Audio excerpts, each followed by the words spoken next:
este video te hablaremos sobre el sistema funcional de la escritura, junto a mis compañeras Rocío Alcántar, Tania Durán, Cintia Escobar, Regina Gallo y yo, Jennifer Arroyo. Para esto, te daré una breve introducción.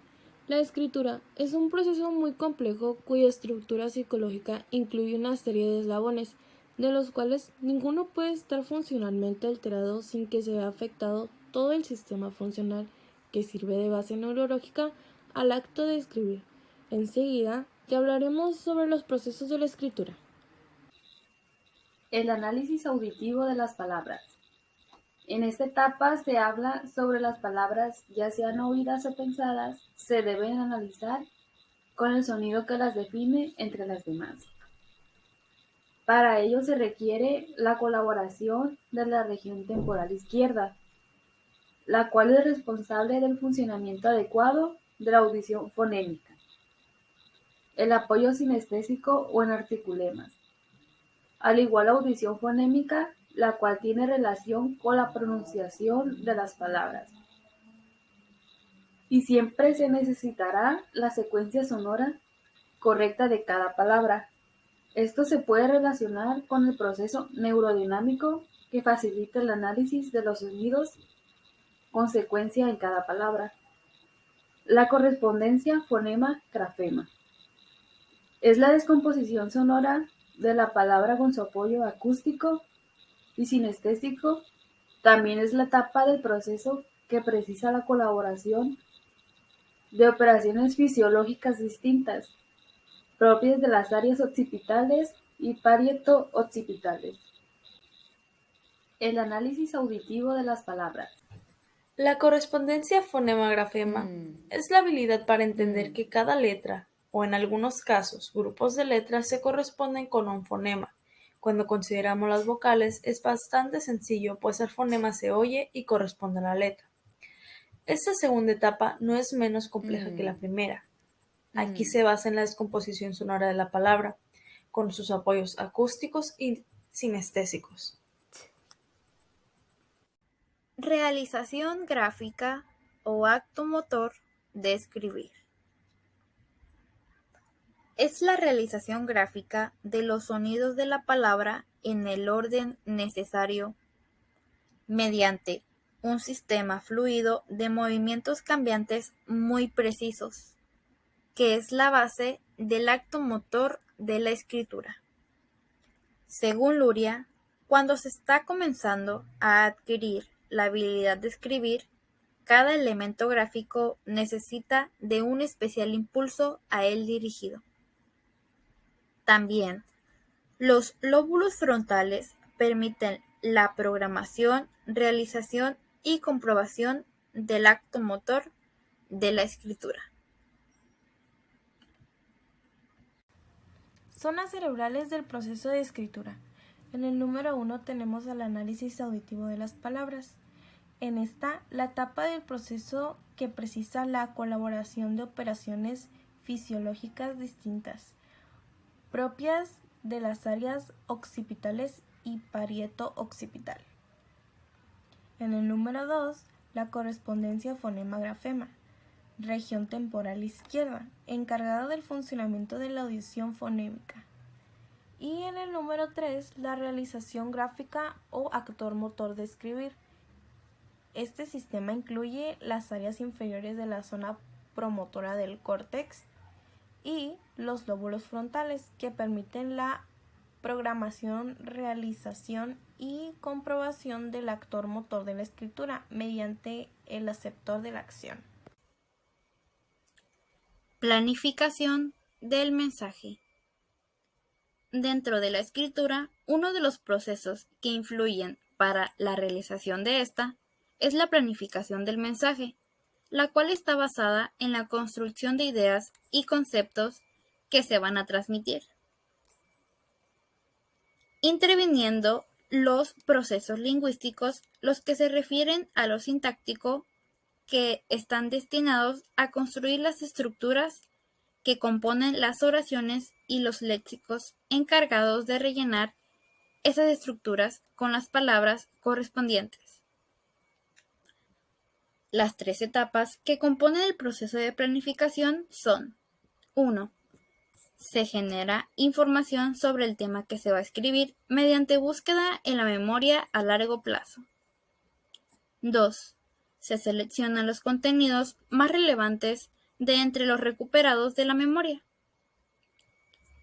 Y 3. Se establecen preguntas que se utilizan en el proceso de la revisión, en donde se juzga si el texto contiene la información suficiente para alcanzar los objetivos planteados.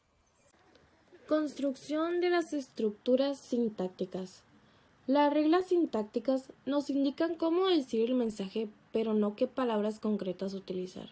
Existen componentes de la oración que son obligatorios, por ejemplo, el verbo. Otros son sintácticamente opcionales, como es el caso de los componentes circunstanciales. Pero todos los componentes se tienen que ajustar a las reglas sintácticas, en este caso del castellano, que rige la construcción de las oraciones. Aunque disponemos de muchas formas posibles de expresar un mismo mensaje, cada una de ellas cumple un papel determinado y es más adecuado para cada situación.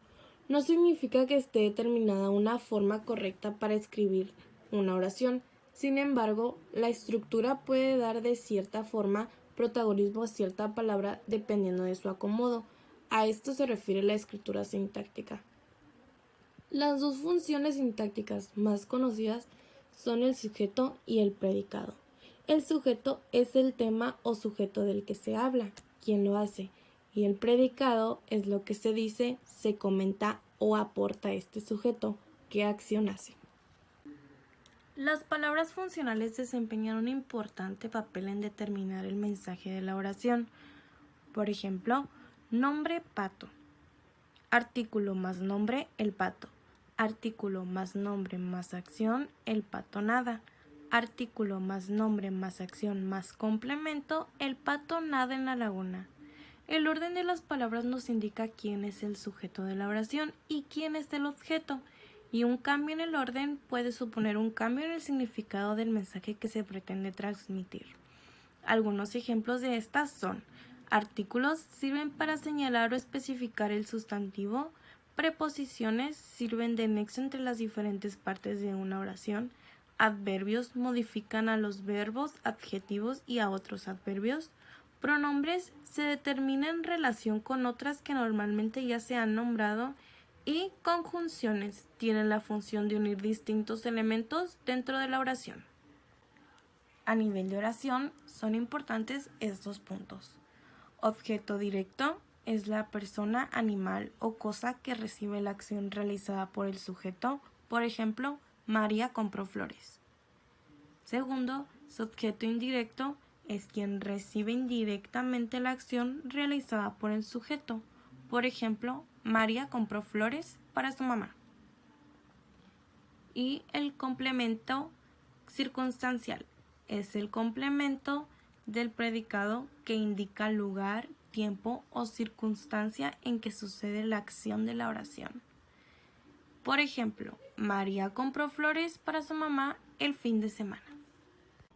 Selección de palabras. Selección La de las identificación de palabras. palabras se convierte en el primer La peldaño búsqueda de las palabras de la se comprensión del inicia lenguaje. a partir Su del emergencia significado requiere 3 o clases de concepto información que que todavía se actúan encuentra en entrelazadamente a forma partir del saber abstracta, y el actuar. ya que La parece información claramente léxica que incluye significado sílabas y y forma morfemas, los que lingüística, permiten bien sea construir una fonológica palabra de u acuerdo a las reglas ortográfica, de combinación se encuentran de cada en una de almacenes, estas unidades subléxicas. Finalmente, puesto que la información normalmente contextual disponemos activa de los significados diferentes y las palabras de acuerdo al palabras contexto de para producción expresar o el mismo emisión. concepto.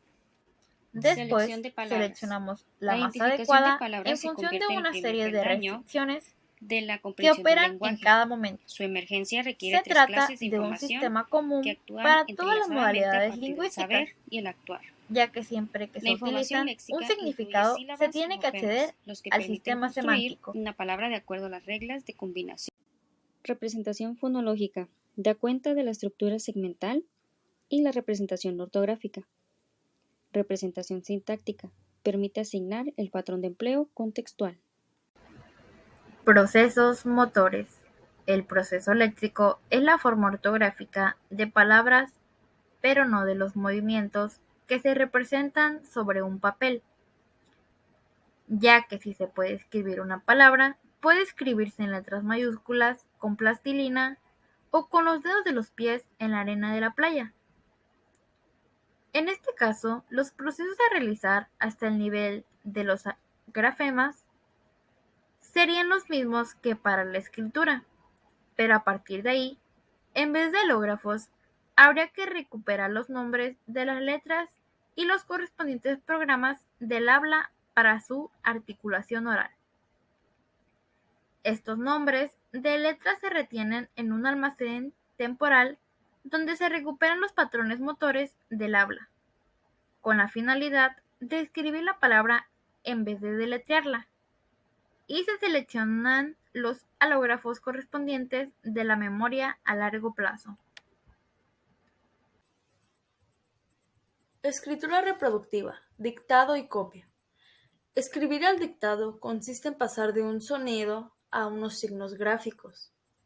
Este proceso se empieza con el habla, identificación de los fonemas, en donde la persona que escucha comienza a reconocer los fonemas de aquella que está hablando, identifica los sonidos y la manera en cómo se articulan.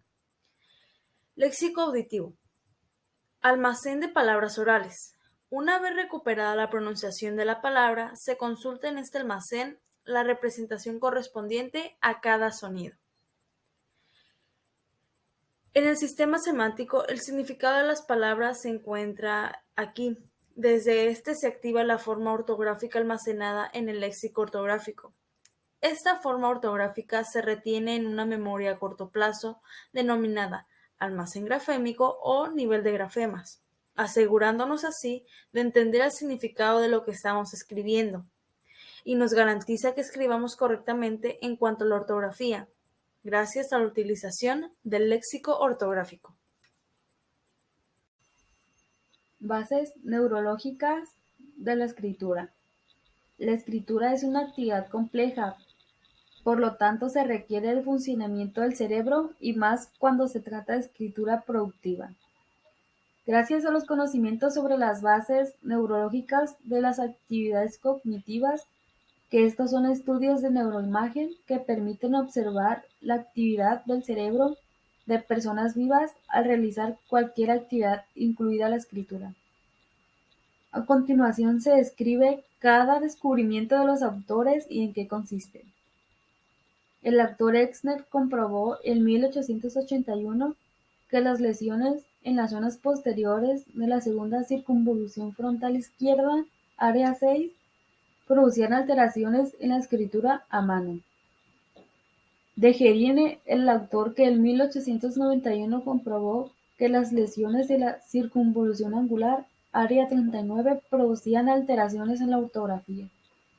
Petrides, Alevisatos y Evans en 1995 comprobaron que la escritura al dictado activa la zona temporal posterior izquierda, área 37, por lo que concluyeron que en esta área encontrarán las redes responsables del procesamiento ortográfico. Con la resonancia magnética funcional, Menon y Desmond en 2001 comprobaron que la programación motora de la escritura a mano producía activación en el surco intraparietal izquierdo, al igual como en la zona premotora dorsolateral izquierda y en el área motora suplementaria. Se habló acerca de la diferencia entre lenguaje escrito y lenguaje hablado. Dijimos que el lenguaje hablado se forma en una etapa temprana del niño, mientras que el escrito no aparece hasta más tarde, y para esto se debe practicar. Además, se habló del sistema funcional, que es un conjunto de áreas cerebrales que interactúan entre sí para poder producir de este modo una conducta determinada. En la lectura se vio que las funciones psíquicas superiores se consideran como sistemas funcionales complejos. En esto, los componentes de cada sistema se hallan vinculados con diversos aspectos de esta función y están situados en variados sectores y niveles del cerebro.